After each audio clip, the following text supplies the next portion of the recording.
ಜೈ ರಾಮಕೃಷ್ಣ. ನಮಸ್ತೆ. ಯುಗಾವತಾರ ಶ್ರೀರಾಮಕೃಷ್ಣ ಗ್ರಂಥಾಧ್ಯಯನಕ್ಕೆ ತಮ್ಮೆಲ್ಲರಿಗೂ ಸ್ವಾಗತ.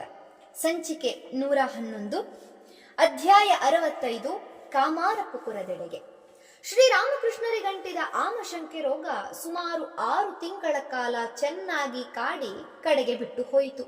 ಆದರೆ ಆಮೇಲೂ ಅವರು ಬೇಗ ಹಿಂದಿನ ಸುಸ್ಥಿತಿಗೆ ಬರಲಿಲ್ಲ. ಬಹುಕಾಲ ನಿತ್ರಾಣರಾಗಿಯೇ ಇದ್ದರು. ಈ ವೇಳೆಗೆ ಮಳೆಗಾಲ ಬೇರೆ ಸನ್ನಿಹಿತವಾಯಿತು. ದಕ್ಷಿಣೇಶ್ವರದಿಂದ ಗಂಗಾ ನದಿಯ ಸಾಗರ ಸಂಗಮ ಹೆಚ್ಚೇನೂ ದೂರವಿಲ್ಲ. ಆದ್ದರಿಂದ ಮಳೆಗಾಲ ಬಂದಿತೆಂದರೆ ನದಿಯಲ್ಲಿ ಪ್ರವಾಹ ಹಿಮ್ಮುಖವಾಗಿ ಹರಿದು ನದಿಯ ನೀರೆಲ್ಲ ಉಪ್ಪಾಗುತ್ತದೆ. ಅಂತಹ ನೀರು ತುಂಬಾ ಅನಾರೋಗ್ಯಕರ. ಆದ್ದರಿಂದ ಆ ಸಮಯದಲ್ಲಿ ಶ್ರೀರಾಮಕೃಷ್ಣರು ಕೆಲ ತಿಂಗಳ ಕಾಲ ಕಾಮಾರಪುಕುರಕ್ಕೆ ಹೋಗಿರುವುದು ಮೇಲು ಎಂದು ಮಥುರಾ ಮುಂತಾದವರೆಲ್ಲ ಸೇರಿ ತೀರ್ಮಾನಿಸಿದರು. ಶ್ರೀರಾಮಕೃಷ್ಣರು ಇದಕ್ಕೆ ಒಪ್ಪಿದರು. ಆಗ 1867 ಮೇ ತಿಂಗಳು. ಶ್ರೀರಾಮಕೃಷ್ಣರನ್ನು ಕಳುಹಿಸಿಕೊಡಲು ದಕ್ಷಿಣೇಶ್ವರದಲ್ಲಿ ಸಂಭ್ರಮದ ಸಿದ್ಧತೆ ನಡೆಯಿತು. ಕಾಮಾರಪುಕುರದಲ್ಲಿ ಅವರ ಕುಟುಂಬದ ಸ್ಥಿತಿಗತಿ ಎಂಥದೆಂಬುದು ಮಥುರನಿಗೆ ಚೆನ್ನಾಗಿ ಗೊತ್ತು. ಅದು ಕುಚೇಲನ ಸಂಸಾರವೇ. ಅವರ ತಂದೆ ತಾತಂದಿರ ಕಾಲದಿಂದಲೂ ನಾಳೆಗಾಗಿ ಎಂದು 3 ಕಾಸನ್ನಾದರೂ ಕೂಡಿಡುವ ಬುದ್ಧಿ ಆ ಕುಟುಂಬದಲ್ಲಿ ಯಾರಿಗೂ ಇರಲಿಲ್ಲ. ಕುಲದೇವತೆಯಾದ ರಘುವೀರನ ಹೆಸರಿನಲ್ಲಿ ದೊರೆತ 1/2 ಎಕರೆ ಭೂಮಿಯಲ್ಲಿ ಬೆಳೆದ ಫಸಲೇ ವರ್ಷಕ್ಕೆಲ್ಲ ಆಧಾರ. ಇದರ ಮೇಲೆ ಪೌರೋಹಿತ್ಯ ಜ್ಯೋತಿಷ್ಯಗಳಿಂದ ಸಿಗುವ 4 ಕಾಸು. ಹಳ್ಳಿಯ ದಿನಸಿ ಅಂಗಡಿಯೇ ಈ ಕುಟುಂಬದ ಕಣಜ. ಕೈಯಲ್ಲಿ ಕಾಸಿದ್ದ ದಿನ ಅಂದಿಗೆ ಬೇಕಾದ ಉಪ್ಪನ್ನೋ ಎಣ್ಣೆಯನ್ನೋ ಕೊಂಡುಕೊಳ್ಳುವುದು. ಕಾಸಿಲ್ಲವೇ ಚಿಂತೆ ಇಲ್ಲ. ಕೆರೆಯ ದಂಡೆಯ ಮೇಲೆ ತಂತಾನೇ ಸ್ವೇಚ್ಛೆಯಾಗಿ ಬೆಳೆದುಕೊಂಡ ಸೊಪ್ಪು ಇದ್ದೇ ಇದೆ. ಅದನ್ನೇ ಬೇಯಿಸಿ ರಘುವೀರನಿಗೆ ನೈವೇದ್ಯ ಮಾಡಿ ತಿಂದರಾಯಿತು. ಊರಿನಿಂದ ಶ್ರೀರಾಮಕೃಷ್ಣರು ಬಂದರೂ ಅಷ್ಟೇ. ಅವರೂ ಇತರರಂತೆಯೇ ಪಾಲಿಗೆ ಬಂದ ಪಂಚಾಮೃತವನ್ನುಂಡು ಆನಂದದಿಂದಿರಬೇಕು. ಅಂದು ಕ್ಷುದಿರಾಮನ ಈ ಷರತ್ತಿಗೆ ಒಪ್ಪಿಯೇ ಅಲ್ಲವೇ ಗಯಾ ವಿಷ್ಣು ಆತನ ಮಗನಾಗಿ ಜನಿಸಿದ್ದು. ಆದರೆ ಶ್ರೀರಾಮಕೃಷ್ಣರು ಹಾಗಿರಲು ಮಥುರ ಬಿಡಬೇಕಲ್ಲ. ಅವರು ಊರಿಗೆ ಹೊರಟಾಗ ದಾರಿ ಖರ್ಚಿನಿಂದ ಹಿಡಿದು ಹಿಂದಿರುಗಿ ಬರುವವರೆಗೂ ಬೇಕಾಗಬಹುದಾದ ಸಕಲ ಸಾಮಾನು ಸರಂಜಾಮುಗಳನ್ನು ಅವರೊಡನೆ ಕಳುಹಿಸಿಕೊಡಲು ವ್ಯವಸ್ಥೆ ಮಾಡಿದ. ಮಥುರನ ಹೆಂಡತಿ ಜಗದಾಂಬಾ ದಾಸಿಯಂತೂ ಅತೀವ ಮುತುವರ್ಜಿಯಿಂದ ತಾನೇ ನಿಂತು ಪ್ರತಿಯೊಂದು ವಸ್ತುವಿನ ಕಡೆಗೂ ಗಮನವಿತ್ತಳು. ಕೆಲವು ಪ್ರಾಂತಗಳಲ್ಲಿ ತಾಯಿ ತನ್ನ ಮಗಳನ್ನು ಅತ್ತೆಯ ಮನೆಗೆ ಕಳುಹಿಸಿಕೊಡುವಾಗ ಹಲ್ಲುಜ್ಜುವ ಕಡ್ಡಿಯಿಂದ ಹಿಡಿದು ದೀಪದ ಬತ್ತಿಯವರೆಗೆ ಪ್ರತಿಯೊಂದು ಸಾಮಾನನ್ನೂ ಕಟ್ಟಿಕೊಡುವ ವಾಡಿಕೆ ಇದೆ. ಜಗದಂಬಾಳ ಕಾಳಜಿಯೂ ಹಾಗೆಯೇ ಇತ್ತು. ಶ್ರೀರಾಮಕೃಷ್ಣರೊಂದಿಗೆ ಅವರ ಅನುಚರ ಅಂಗರಕ್ಷಕ ಹೃದಯರಾಮನಿದ್ದೇ ಇದ್ದ. ಜೊತೆಗೆ ಭೈರವಿ ಬ್ರಾಹ್ಮಣಿಯೂ ಹೊರಟು ನಿಂತಳು. ಆದರೆ ಚಂದ್ರಮಣಿ ದೇವಿ ಮಾತ್ರ ಊರಿಗೆ ಬರಲು ಇಚ್ಛಿಸಲಿಲ್ಲ. ಕಡೆಗಾಲವನ್ನು ಗಂಗಾ ತೀರದಲ್ಲೇ ಕಳೆಯಬೇಕೆಂಬ ತನ್ನ ಸಂಕಲ್ಪಕ್ಕೆ ಅನುಗುಣವಾಗಿ ದಕ್ಷಿಣೇಶ್ವರದಲ್ಲೇ ಉಳಿದುಕೊಂಡಳು. ಶುಭ ಮುಹೂರ್ತದಲ್ಲಿ 3 ಹೊರಟರು. ಮಥುರನೂ ಅವನ ಕುಟುಂಬ ವರ್ಗದವರೂ ಭಾರವಾದ ಹೃದಯದಿಂದ ಶ್ರೀರಾಮಕೃಷ್ಣರನ್ನು ಬೀಳ್ಕೊಟ್ಟರು. ಶ್ರೀರಾಮಕೃಷ್ಣರು ಕಾಮಾರಪುಕುರಕ್ಕೆ ಹೋಗಿ ಆಗಲೇ 8 ವರ್ಷವಾಗಿತ್ತು. 8 ವರ್ಷವೆಂದರೆ ಸಾಕಷ್ಟು ದೀರ್ಘಾವಧಿಯೇ. ಈ ಅವಧಿಯಲ್ಲಿ ಅವರ ಜೀವನದಲ್ಲಿ ನಡೆದು ಹೋದ ಅದ್ಭುತ ಘಟನೆಗಳು ಅದೆಷ್ಟು! ಎಂತೆಂಥ ಬದಲಾವಣೆಗಳೆಲ್ಲ ಆಗಿ ಹೋದವು. ಎಂತೆಂಥ ಚಂಡಮಾರುತಗಳೆಲ್ಲ ಬೀಸಿದವು. ಆ ಕಾಲದಲ್ಲಿ ಅವರು ನಡೆಸಿದ ಸಾಧನೆಗಳೇನು, ಪಡೆದ ಸಿದ್ಧಿಗಳೇನು. ಆದರೆ ಇತ್ತ ಕಾಮಾರಪುಕುರಕ್ಕೆ ತಲುಪಿದ್ದ ಸುದ್ದಿಯೇ ಬೇರೆ. ಅವರು ಒಮ್ಮೆ ಹೆಂಗಸರಂತೆ ಸೀರೆ ರವಿಕೆ ತೊಟ್ಟು ಹರಿ ಹರಿ ಎಂದು ಕೂಗುತ್ತಿದ್ದರಂತೆ. ಇನ್ನೊಮ್ಮೆ ಜುಟ್ಟು ಜನಿವಾರ ಕಿತ್ತು ಹಾಕಿ ಸನ್ಯಾಸಿಯಾದರಂತೆ. ಮೊನ್ನೆ ತಾನೇ ಸಾಬರ ಹಾಗೆ ವೇಷ ಧರಿಸಿ ಅಲ್ಲಾ ಅಲ್ಲಾ ಎನ್ನುತ್ತಿದ್ದರಂತೆ. ಒಟ್ಟಿನಲ್ಲಿ ಅವರಿಗೆ ಹುಚ್ಚು ಹಿಡಿದಿದೆಯಂತೆ. ಹೀಗೆ ಏನೇನೋ ಸುದ್ದಿ. ಆದರೆ ಈಗ ಶ್ರೀರಾಮಕೃಷ್ಣರು ಊರಿಗೆ ಬರುತ್ತಿದ್ದಂತೆ ನೆಂಟರಿಷ್ಟರಿಗೆಲ್ಲ ಅತೀವ ಸಮಾಧಾನ, ಸಂತೋಷವಾಯಿತು. ಜನರ ಆಡಿಕೆಗೆ ಆಧಾರವಿಲ್ಲ ಎಂದು ಅರಿತರು. ಶ್ರೀರಾಮಕೃಷ್ಣರಲ್ಲಿ ಅದೇ ನಿಷ್ಕಪಟತೆ, ಅದೇ ಧರ್ಮನಿಷ್ಠೆ, ಅದೇ ಭಕ್ತಿ ಭಾವೋತ್ಕರ್ಷತೆ ಎಲ್ಲವೂ ಹಿಂದಿನಂತೆಯೇ. ಬುದ್ಧಿ ಭ್ರಮಣೆಯ ಯಾವ ಲಕ್ಷಣವೂ ಕಾಣಲಿಲ್ಲ. ಆದರೆ ಈಗ ಅವರಲ್ಲಿ ಯಾವುದೋ ಒಂದು ನೂತನ ವಿಶಿಷ್ಟ ಭಾವ, ಯಾವಾಗಲೂ ಒಂದು ಬಗೆಯ ಅಪೂರ್ವ ಅನಿರ್ವಚನೀಯ ದಿವ್ಯಾವೇಶ. ಅದರಿಂದಾಗಿ ಅವರ ವ್ಯಕ್ತಿತ್ವ ಹೇಗೆ ದೇದೀಪ್ಯಮಾನವಾಗಿ ಬೆಳಗುತ್ತಿತ್ತೆಂದರೆ ಇತರರಿಗೆ ಅವರ ಬಳಿಗೆ ಹೋಗುವುದಕ್ಕೆ ಸ್ವಲ್ಪ ಅಳುಕುಂಟಾಗುತ್ತಿತ್ತು.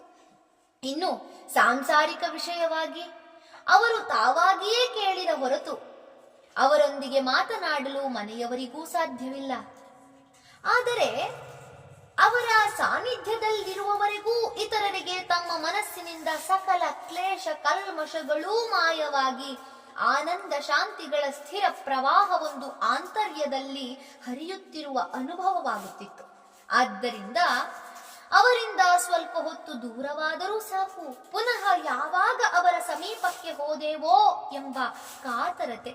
ಹೀಗೆ ಬಹುದಿನಗಳ ಮೇಲೆ ಶ್ರೀರಾಮಕೃಷ್ಣರನ್ನು ತಮ್ಮ ನಡುವೆ ಕಂಡುಕೊಂಡ ಆ ಬಡ ಕುಟುಂಬದಲ್ಲೀಗ ಆನಂದದ ಸಂತೆಯೇ ಸೇರಿದಂತಾಗಿತ್ತು. ಈಗ ಕಾಮಾರಪುಕುರದ ಆ ಕುಟುಂಬದಲ್ಲಿದ್ದವರೆಂದರೆ ಕ್ಷುದಿರಾಮನ ಎರಡನೆಯ ಮಗ ರಾಮೇಶ್ವರ, ಅವನ ಹೆಂಡತಿ ಹಾಗೂ ಇವರ ಮಕ್ಕಳಾದ ರಾಮಲಾಲ, ಲಕ್ಷ್ಮೀದೇವಿ ಮತ್ತು ಶಿವರಾಮ. ಅಲ್ಲದೆ ಶ್ರೀರಾಮಕೃಷ್ಣರ ಹತ್ತಿರದ ಬಂಧುಗಳೆಲ್ಲ ಸಿಹೋರ್, ಗೌರಹಾಟಿ ಮುಂತಾದ ಸುತ್ತಮುತ್ತಲಿನ ಗ್ರಾಮಗಳಲ್ಲೇ ಇದ್ದು ಆಗಾಗ ಬಂದು ಹೋಗುತ್ತಿದ್ದರು. ರಾಮಕುಮಾರನ ಏಕಮಾತ್ರ ಪುತ್ರ ಅಕ್ಷಯರಾಮ ದಕ್ಷಿಣೇಶ್ವರದಲ್ಲಿ ವಿಷ್ಣು ಮಂದಿರದ ಅರ್ಚಕನಾಗಿದ್ದ.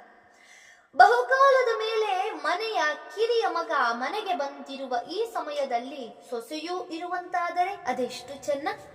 ಆನಂದದ ಬಟ್ಟಲು ತುಂಬಿ ಹರಿಯಲು ಅದೊಂದೇ ಬಾಕಿ. ಸರಿ, ಶಾರದಾಮಣಿಯನ್ನು ಕರೆತರಲು ಕೂಡಲೇ ಜಯರಾಂಬಾಟಿಗೆ ಕರೆ ಹೋಯಿತು. ಶ್ರೀರಾಮಕೃಷ್ಣರಿಗೂ ಈ ವಿಷಯ ತಿಳಿಯಿತು. ಆ ಬಗ್ಗೆ ಅವರು ಸಂತಸವನ್ನಾಗಲಿ ಆಕ್ಷೇಪಣೆಯನ್ನಾಗಲಿ ವ್ಯಕ್ತಪಡಿಸಲಿಲ್ಲ. ಕಾಮಾರಪುಕುರದಿಂದ ಜಯರಾಂಬಾಟಿಗೆ ಹೆಚ್ಚು ದೂರವೇನಿಲ್ಲ, ಸುಮಾರು 4 ಮೈಲಿ ಅಷ್ಟೆ. ಬಹುಶಃ ಆ ದಿನವೋ ಅಥವಾ ಮಾರನೇ ದಿನವೋ ಬಂದ ಶಾರದೆಯನ್ನು ಮನೆಯವರು ತುಂಬಾ ಆದರದಿಂದ ಬರಮಾಡಿಕೊಂಡರು. ಶಾರದೆಗೆ ಈಗ 14 ವರ್ಷ ನಡೆಯುತ್ತಿದೆ. ಒಂದು ದೃಷ್ಟಿಯಿಂದ ಇದೇ ಪತಿಪತ್ನಿಯರ ಪ್ರಥಮ ಸಮಾಗಮ. ಏಕೆಂದರೆ ಶ್ರೀರಾಮಕೃಷ್ಣರು ಕಳೆದ ಬಾರಿ ಕಾಮಾರಪುಕುರಕ್ಕೆ ಬಂದಿದ್ದಾಗಲೇ ಒಮ್ಮೆ ಆಕೆಯ ಮನೆಗೆ ಹೋಗಿದ್ದರಾದರೂ ಆಗ ಆಕೆಗೆ ಕೇವಲ 7 ವರ್ಷ. ಮದುವೆ, ಗಂಡ ಎನ್ನುವ ಶಬ್ದಗಳ ಅರ್ಥವೆಲ್ಲ ತಿಳಿದಿರುವ ವಯಸ್ಸಲ್ಲ ಅದು. ಆಕೆ ತನ್ನ 13ನೆಯ ವಯಸ್ಸಿನಲ್ಲಿ ಒಮ್ಮೆ ಕಾಮಾರಪುಕುರಕ್ಕೆ ಬಂದು 1 ತಿಂಗಳು ಉಳಿದುಕೊಂಡಿದ್ದಳು. ಆದರೆ ಶ್ರೀರಾಮಕೃಷ್ಣರೂ ಚಂದ್ರಮಣಿಯೂ ದಕ್ಷಿಣೇಶ್ವರದಲ್ಲಿದ್ದುದರಿಂದ ಅವರನ್ನು ನೋಡಲಾಗಿರಲಿಲ್ಲ. ಮತ್ತೆ ಸುಮಾರು 6 ತಿಂಗಳ ಮೇಲೆ ಬಂದು ಅತ್ತೆಯ ಮನೆಯಲ್ಲಿ 1 ತಿಂಗಳಿದ್ದು ಹೋಗಿದ್ದಳು. ಇದಾಗಿ 3-4 ತಿಂಗಳಾಗುವಷ್ಟರಲ್ಲಿ ಶ್ರೀರಾಮಕೃಷ್ಣರು ಬಂದದ್ದರಿಂದ ಈಗ ಮತ್ತೆ ಕಾಮಾರಪುಕುರಕ್ಕೆ ಬಂದಿದ್ದಾಳೆ. ಈ ಬಾರಿ ಶ್ರೀರಾಮಕೃಷ್ಣರು ಕಾಮಾರಪುಕುರದಲ್ಲಿ 6-7 ತಿಂಗಳು ವಾಸ ಮಾಡಿದರು. ಅವರ ಬಾಲ್ಯ ಸ್ನೇಹಿತರು, ಗ್ರಾಮದ ಇತರ ಪರಿಚಿತ ಸ್ತ್ರೀ ಪುರುಷರು ಅತ್ಯಂತ ಸಂತಸದಿಂದ ಅವರೊಡನೆ ಹಿಂದಿನ ಸ್ನೇಹ ಸಲಿಗೆಗಳಿಂದ ಬೆರೆಯಲು ಧಾವಿಸಿದರು. ಶ್ರೀರಾಮಕೃಷ್ಣರಂತೂ ಬಹುಕಾಲದ ಮೇಲೆ ಇವರನ್ನೆಲ್ಲ ನೋಡಿ ಸಂತುಷ್ಟರಾದರು. ಆದರೆ ಅವರೀಗ ಬೇರೆಯೇ ವ್ಯಕ್ತಿಯನ್ನಬೇಕು. ಅವರ ದೃಷ್ಟಿಕೋನ ಅಷ್ಟರ ಮಟ್ಟಿಗೆ ಬದಲಾಗಿದೆ.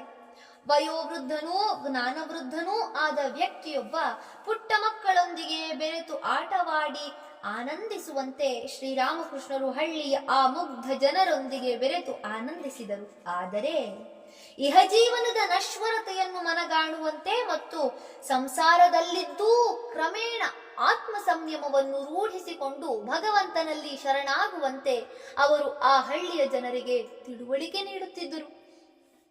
ಆ ಜನಗಳಲ್ಲಿ ಹೆಚ್ಚಿನವರು ಅನಕ್ಷರಸ್ಥರು, ಅವಿದ್ಯಾವಂತರು. ಇನ್ನು ಆಧ್ಯಾತ್ಮಿಕ ವಿಷಯಗಳಲ್ಲಿ ತಿಳುವಳಿಕೆ ಇದ್ದವರು ಕೂಡ ತೀರಾ ಅಪರೂಪವೆನ್ನಬೇಕು. ಆದರೆ ಆ ಗ್ರಾಮದಲ್ಲಿದ್ದುಕೊಂಡೇ ಆಧ್ಯಾತ್ಮಿಕ ಜೀವನದಲ್ಲಿ ನಿರೀಕ್ಷಣೆಗೆ ಮೀರಿ ಮುಂದುವರಿದ ಕೆಲವರನ್ನು ಶ್ರೀರಾಮಕೃಷ್ಣರು ಕಂಡರು ಮತ್ತು ಭಗವಂತನ ಅಚಿಂತ್ಯ ಮಹಿಮೆಯನ್ನು ಭಾವಿಸುತ್ತಾ ಮುಗ್ಧರಾದರು. ಆ ವಿಷಯವಾಗಿ ಅವರೊಂದು ಘಟನೆಯನ್ನು ಹೇಳುತ್ತಿದ್ದರು. ಒಂದು ದಿನ ಶ್ರೀರಾಮಕೃಷ್ಣರು ಮಧ್ಯಾಹ್ನದ ಊಟವಾದ ಮೇಲೆ ಕೋಣೆಯಲ್ಲಿ ವಿಶ್ರಮಿಸುತ್ತಿದ್ದರು. ನೆರೆಹೊರೆಯ ಕೆಲವು ಹೆಂಗಸರು ಅವರನ್ನು ಕಾಣಲು ಬಂದಿದ್ದರು. ಆಧ್ಯಾತ್ಮಿಕ ವಿಷಯವಾಗಿ ಸಂಭಾಷಿಸುತ್ತಾ ನಾನಾ ಪ್ರಶ್ನೆಗಳಿಗೆ ಪರಿಹಾರವನ್ನು ಪಡೆದುಕೊಳ್ಳುತ್ತಿದ್ದರು. ಆಧ್ಯಾತ್ಮಿಕ ವಿಚಾರವೆಂದ ಮೇಲೆ ಕೇಳಬೇಕೇ, ಶ್ರೀರಾಮಕೃಷ್ಣರು ಬಾರಿ ಬಾರಿಗೂ ಸಮಾಧಿಗೇರುತ್ತಿದ್ದರು. ಆಗ ಅವರಿಗೆ ಸಚ್ಚಿದಾನಂದ ಸಾಗರದಲ್ಲಿ ಕ್ರೀಡಿಸುವ ಮೀನು ತಾವೆಂಬ ಅನುಭವವಾಗುತ್ತಿತ್ತು.